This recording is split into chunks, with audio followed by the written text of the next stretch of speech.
There were several questions. Let me also correct the definition here. It's for all x in L and x. I'm talking about x, which is of n bits here. And also here. Yeah? So the length of x is n, if that confused anybody. Yeah, there was a question, Gadi. But raise your voice.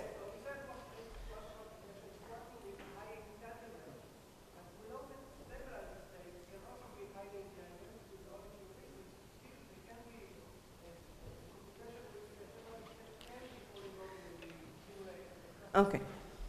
Yeah, thank you. This is a wonderful question, which in fact I asked Gadi to ask. No, but it's his question. It is a wonderful question. Let me repeat it. The question is, we said that all you need is a highly entangled state. But of course, stabilizer states are highly entangled. We can simulate them classically. So how can we actually detect that their system is quantum universal? I'm sorry? We can simulate a computation that goes through stabilizer states is known to be classically simulatable in polynomial time. What do you mean? What is the word simulatable? I mean that if you have a quantum circuit that works with... So I'm not going into this topic, but in case you know, there is a notion called Clifford group, and if it doesn't matter, it's some subset of gates, and this subset of gates is very special because you can if you have a circuit which consists only of these gates, even though it can create highly entangled states, like for example the toric code state and other states, you can still simulate it in polynomial time by a classical computer. What does it mean to simulate it? Meaning that if I have the description of the quantum circuit, classical description of the quantum circuit, I can write it down, I can plug it into my classical computer, run with the initial state, run it for time which is polynomial in the number of qubits in the time, and output the exact sample that the quantum computer would have output. That is what it means to simulate it. It simulates the output and any measurement that you want to perform on that. I mean, if your measurement is local on the final state of the circuit, then you have simulated it. You've mimicked exactly what the quantum computer would have done. I'm not talking about generating quantum states. I'm talking about computing any input to output relation which is classical. I mean, the inputs are classical, the outputs are classical, whatever goes in between, I don't know.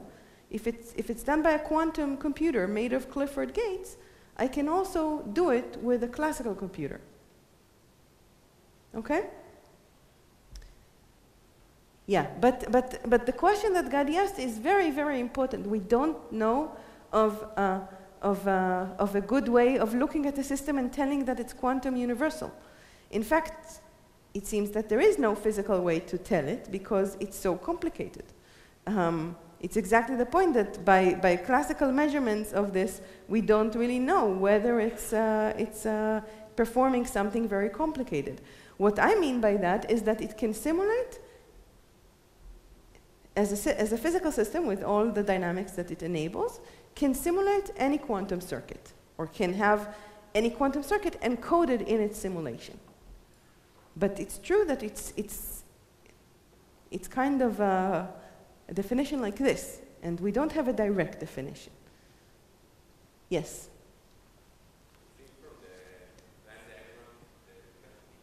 I'm sorry?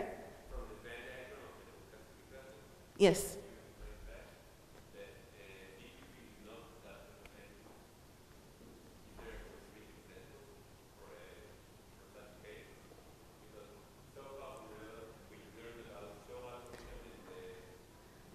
Yes, there is a concrete example. For example, there is a notion of, there is an algorithm for what's called approximating the Jones polynomial, if you've heard of that. and it's not the topic of this talk, but this is a problem that we know how to do in BQP, and we don't know how to do in NP. Okay? Yes, last question for now? Actually, yeah, quick question. Is there a formal proof that not all quantum gates are Clifford gates? Yes. Is there a formal proof that not all quantum gates are Clifford gates? Yes, there is. This is actually easy because we understand unitary groups. Okay, one last question? Yes? Similar to what you asked about BQP. So for BQP, the reason why it's not contained inside NP is the assumption, right? Is there an example for BQP? Yes, there is an example. Given two polynomials of on many variables, are they the same or not? And we know a randomized algorithm for that. We don't know deterministic algorithm for that yet. And we don't know that this problem is in NP.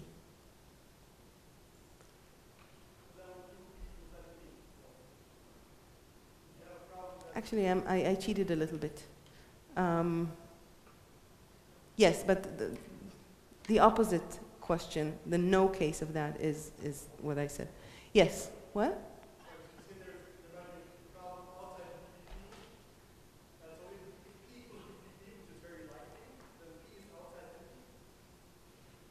No, if P equals BPP, then BPP collapses to P. Okay? And then P is inside NP, and BPP is inside NP. Okay, so let's move on. Remember, I promised you, let's go to where I was. Where was it?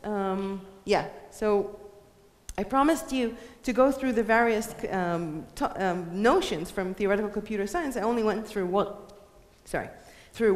which is the complexity and universality.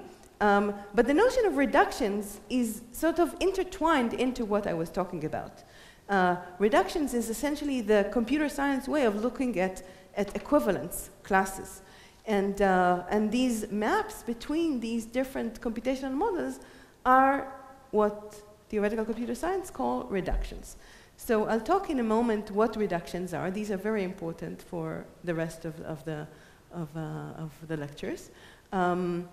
But these reductions work not only between universal models, but they work also between models that we would like to simulate one of another, like Stephen was talking about, even if they're not universal.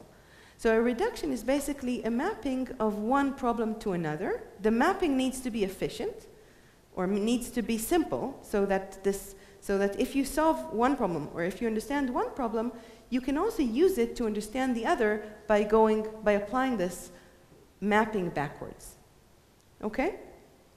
So these reductions also work in quantum simulations, and they also appear in this notion of quantum Hamiltonian complexity, which we'll now get into, and so I'll explain this in a moment more seriously.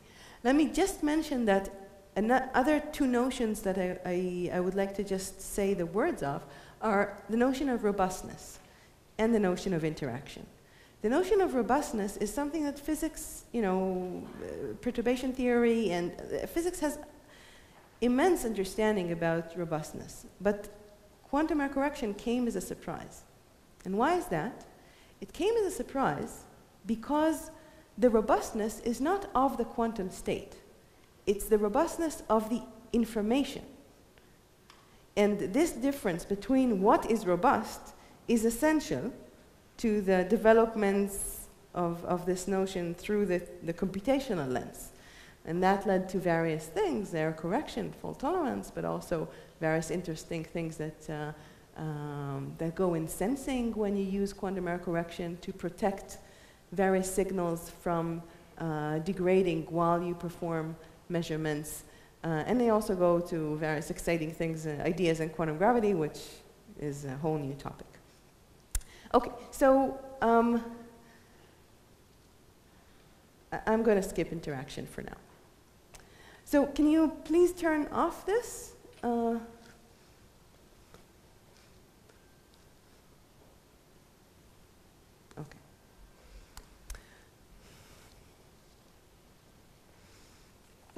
Okay, so I now want to move on to the topic of quantum Hamiltonian complexity.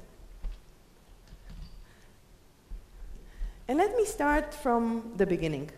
In the beginning, actually, we started from the beginning. We have the definition of P and BQP, but let me start from the next step, which is the definition of NP. Okay.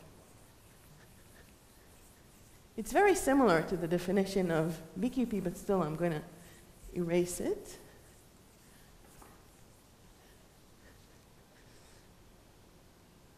Okay, so let's start with the mother problem of the class NP. That's 3-sat. What is 3-sat? The reason I'm going to tell you about 3-sat and about NP is because we are going to tomorrow, or maybe even today at the end, the really last few minutes of my talk, we're going to make a parallel between this and the study of the complexity of finding ground states of Hamiltonians. And this connection is very surprising and it's very, very insightful. And I want you to understand it. I think it's extremely important. It goes into many, many different results. Tomorrow I'll tell you also some applications. Okay, so what is 3-sat? 3-sat is this problem. You're given a formula, H, which is, say it looks like this. It's over n variables.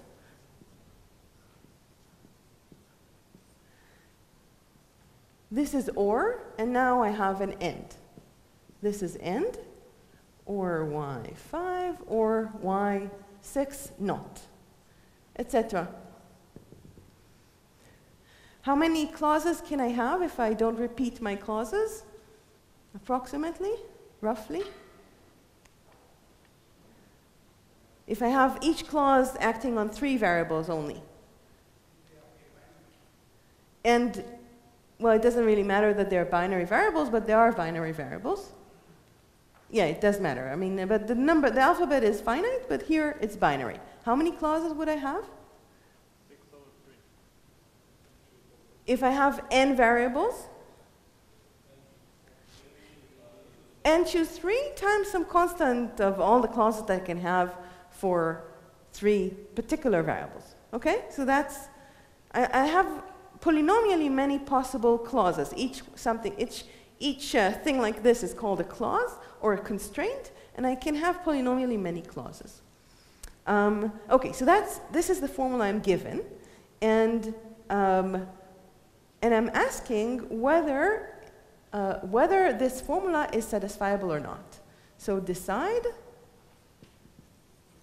is H satisfiable?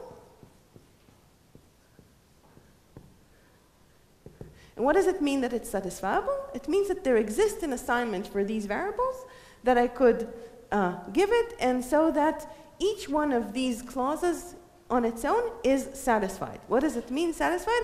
It means that, well, let me just define it by example. Which assignment does not satisfy this clause? Give me an assignment for variables y1, y5, and y6, which does not satisfy this clause. 0, 0, 1, right. So 0, 0, 1 gives me 0, 0, and 0 here because of the not. So it's not satisfied. I need this Boolean form to get to be true. So the question is there an assignment that satisfies this formula, meaning satisfies all the clauses? Okay, so that's 3-sat. And this is perhaps the mother of all problems. It turns out that essentially any theoretical computer science problem can be translated to such a set of local constraints. Okay, constraints that act on just constantly many bits. It's also called CSP, constraint satisfaction problem. And somehow there are thousands of these problems. Okay, now,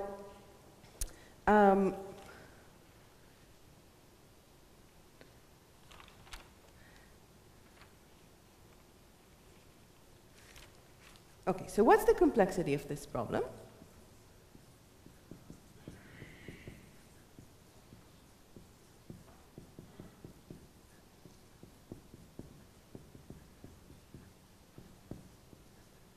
So we all know it's NP-complete, but I want to say what it means to be NP-complete.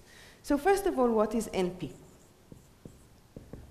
So I'll say a language is in NP if there exists a polynomial algorithm, V, we'll call V the verifier, such that for all n, if x in 0, 1 to the n, x is a bit of n bits, x is a string of n bits. If x is in the language,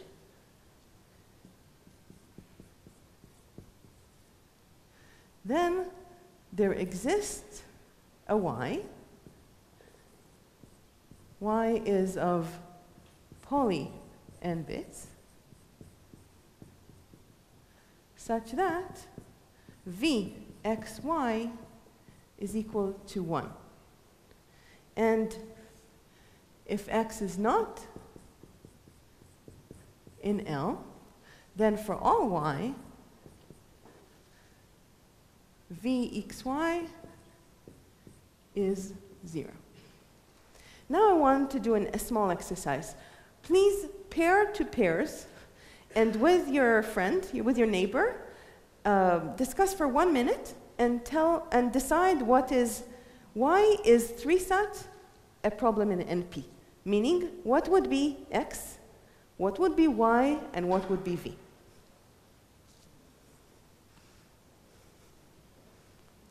And I'm supposed to hear noise now.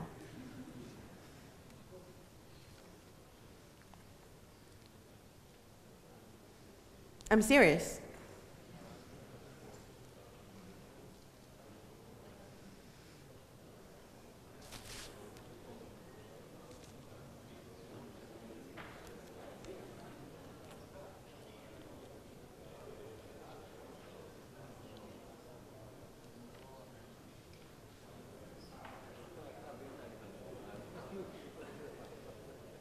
עדי, תראה אותה? עכשיו כן אני רואה, אתה רואה שאני רציני?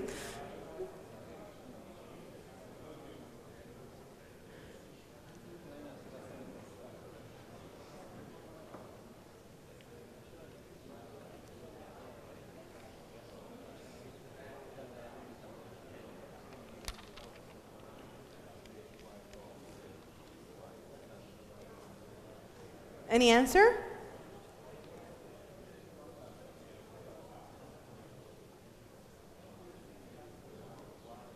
Actually, any question? Yossi, do you know the answer? No. Can you ask a question?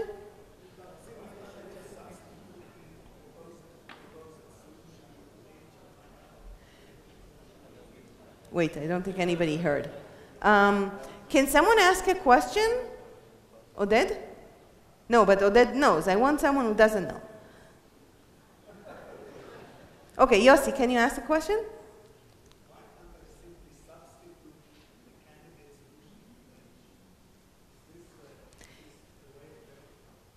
It is a way of verifying, but I wanted you to go through the difficult and painful task of actually connecting this definition with what you're saying. Right, okay, thank you. But what x is?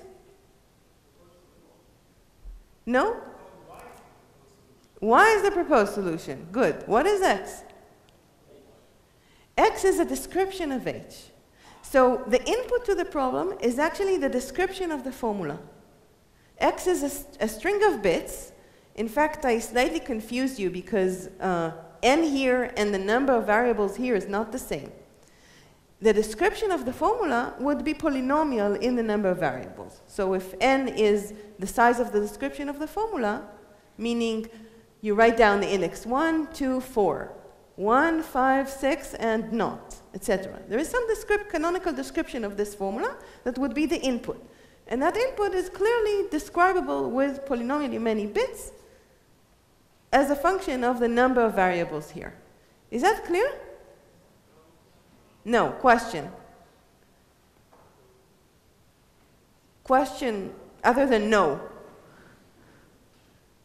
This is important. This is sort of the step for you to be able to understand theoretical computer sciences finally. Yes? What's wrong about the other way around? Of looking to X with the Y. Assignment true false values of Y. The other way around being that the input is the assignment, and then you're asking whether for every formula?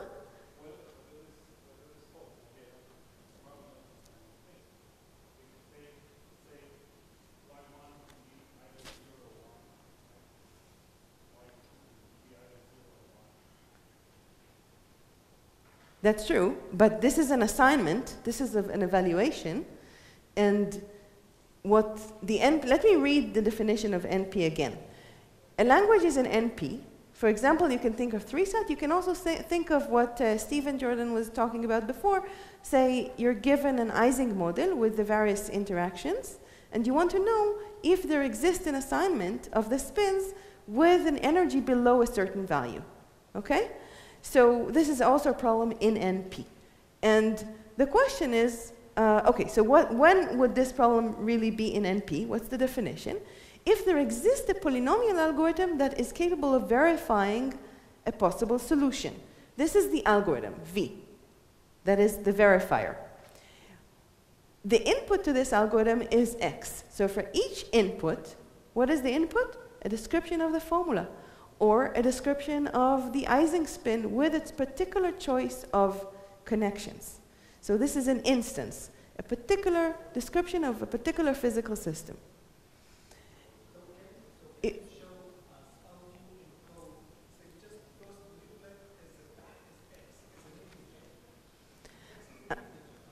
X is a binary string. You can think of this as an integer, but it's not actually an integer. It's just a binary string. You have to have some canonical representation of this. So what does it mean? If I'm the Turing machine, or I'm V, who's supposed to read it, I should know what is the language. I mean, what is the canonical way that you're encoding this? So here is a natural canonical way. You will write in binary 1, 2, 4,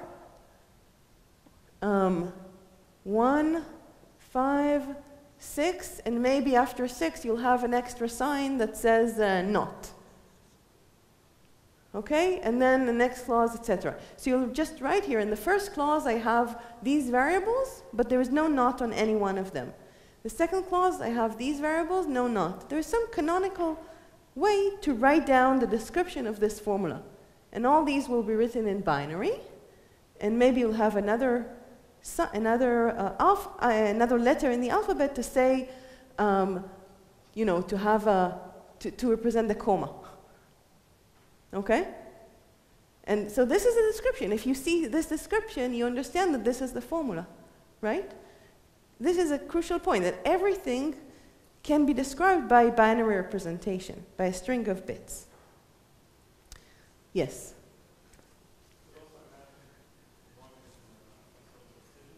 I'm sorry? I could, but it's complicated. It's better to think about it this way for now. Okay, so X here is the description of H, and Y would be a possible assignment. And then what would be V? Substituting it, a very simple algorithm, substituting, given the assignment of y1 equals 0, y2 equals 0, y3 equals blah, blah. Given this, check whether each of the clauses is really satisfied. That's an easy check. Okay? Is this okay? Yeah. I'm sorry? Thank you. So the language is now going to consist of all descriptions which are satisfiable. All descriptions of formulas which are satisfiable. Okay? So 3-sat is just all H's such that H is satisfiable.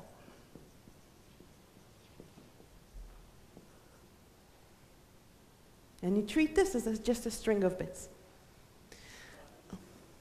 Sorry? 5 minutes, good. So this is NP. Yes? I'm sorry? Read out the NP definition.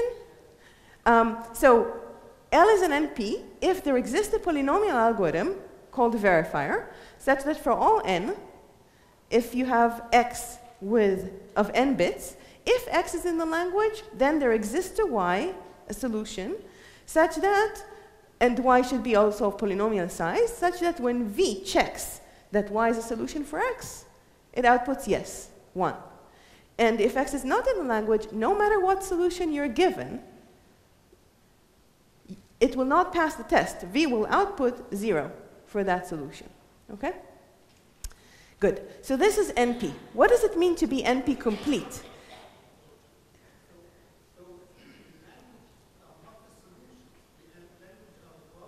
Yes. Thank you. Okay. So this is NP. Now, what is NP complete? When is a language NP complete? NP complete means that, let's write it here so that you still have this on the board. L is NP complete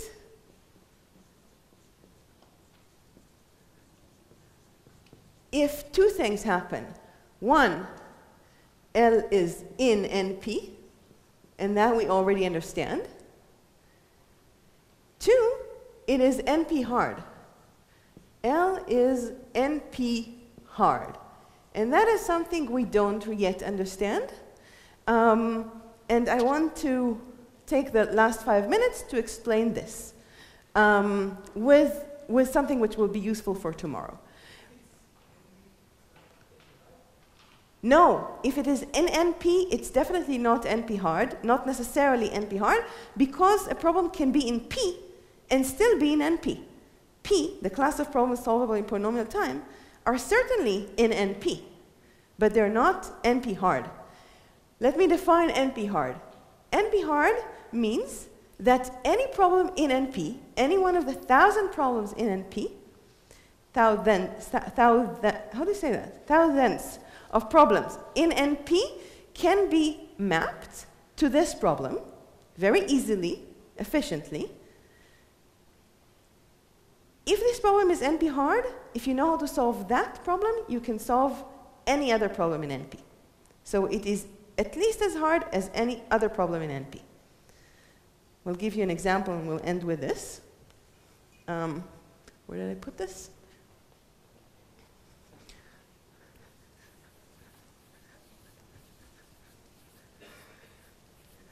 And this is via the notion of reduction.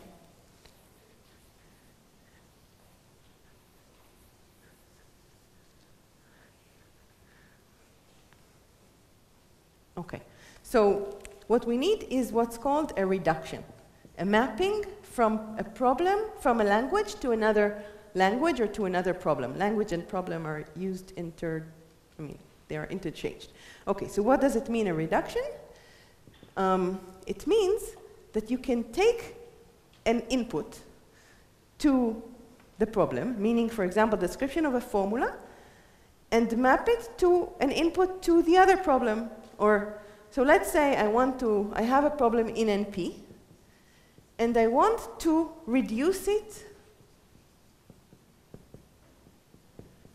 to 3-sat. What does it mean to reduce it to 3-sat? It means to take an input to this problem, x, and compute from it using a simple computation. Otherwise, it's worth nothing if my mapping is not simple. I take an input and I compute using some simple computation. I compute from it hx, an input to 3-sat, meaning what's an input to 3-sat? A formula. Okay, so I take some instance of a problem, for example, a graph on which I want to know if there exists some path that goes through all the nodes. And that's my question. And I want to map it to a 3-sat formula such that this mapping will be useful only if the following holds, such that x is in L if and only if hx is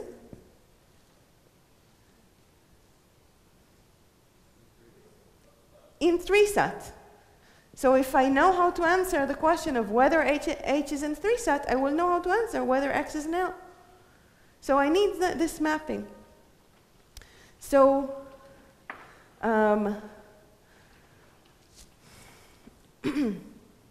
okay, I don't know. Do I have 2 more minutes, or should I stop here? What do you think? Take 2 minutes. Okay. So this is the notion of reduction.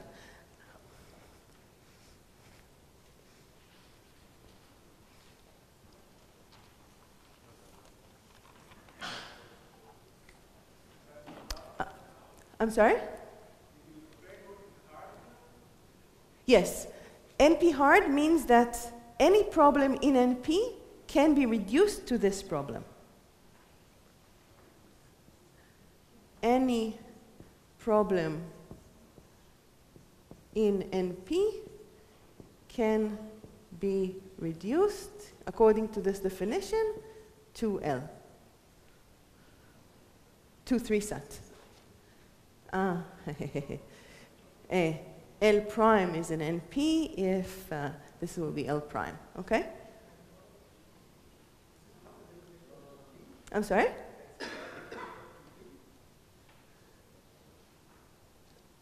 This is the definition of NP hard, that it is, if you have a solution for this, you have a solution to any problem in NP.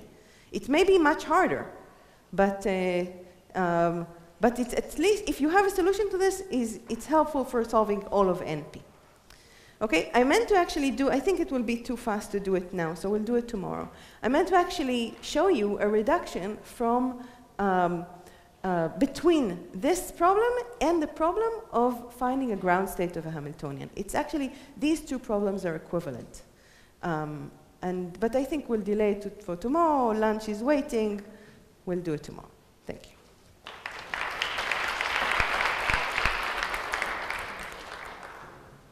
Any more questions? Yes,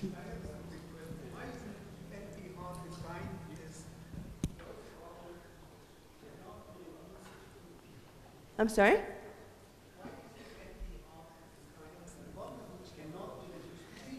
Yeah. Why are NP hard problems not reducible to P? Meaning.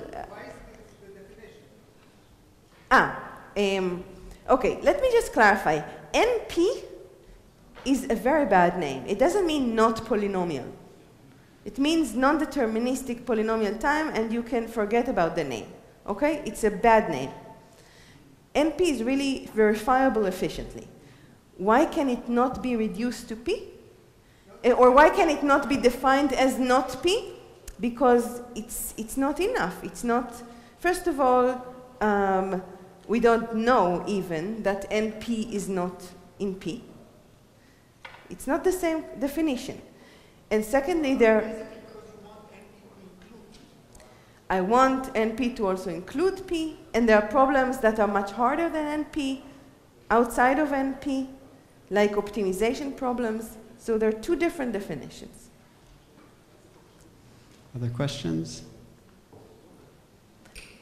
I should say that this notion of NP, let me just say one more second, this notion of NP is extremely important, and one of the things that we can deduce from it is that if you have a problem like Ising model that we know finding the ground state is NP hard, then we know that we shouldn't expect the system to evolve quickly or in polynomial time to its ground state.